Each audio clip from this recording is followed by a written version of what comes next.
These are the shows that pay a lot of money. Sally likes to read about people who are celebrities.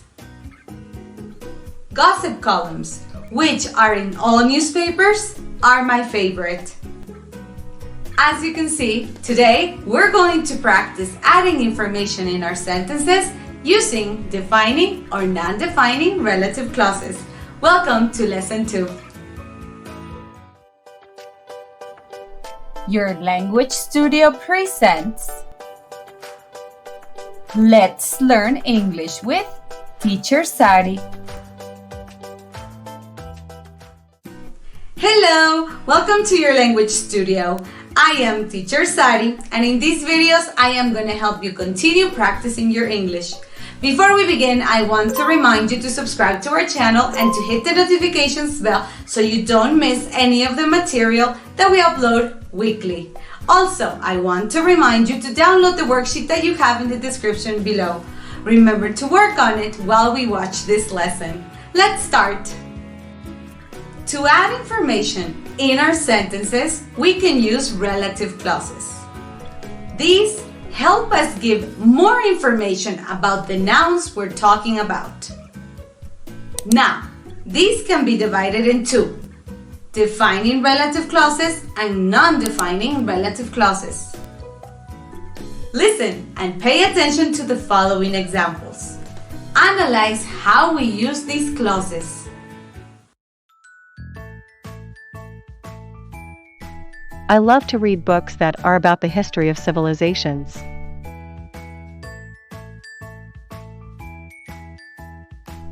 May loves to cook dinner for people who appreciate Japanese food.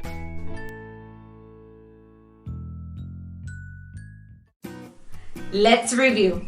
Defining relative clauses. Define, identify, or give essential information about a noun. This means that this information we cannot erase or omit in our sentence. In other words, it is needed in order to understand what we're talking about.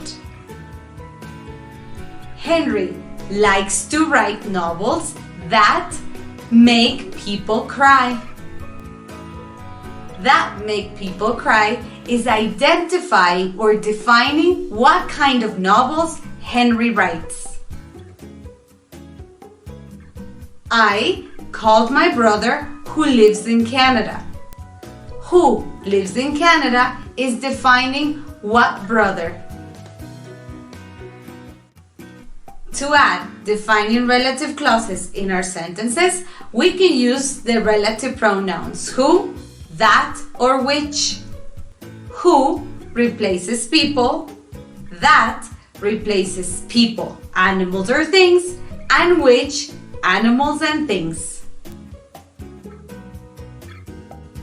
Remember, this is information that we can't erase, therefore we don't use commas.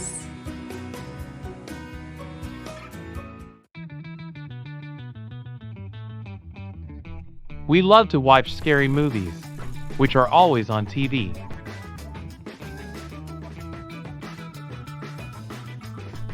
I love to teach my third grade students who love to practice maths. As you can see, non-defining relative clauses only give extra information about a noun. This means that this information is not essential to understand what we're talking about. Therefore, we can erase it from our sentence. My sister, who I love so much, is coming to visit. Who I love so much is just extra information about my sister. We want to see the new Tom Carter film, which was released on Friday. Which was released on Friday is just extra information about the Tom Carter movie. To add the non-defining relative clauses, we can use the relative pronouns who or which. Who for people and which for animals or things. Now, Because this information is not essential and we can erase it, we use commas between the clauses. Now practice adding information with defining or non-defining relative clauses. Don't forget to subscribe, like, and share. Thank you for your comments and thank you for watching. I am Teacher Sari and I will see you in our next lesson. Bye!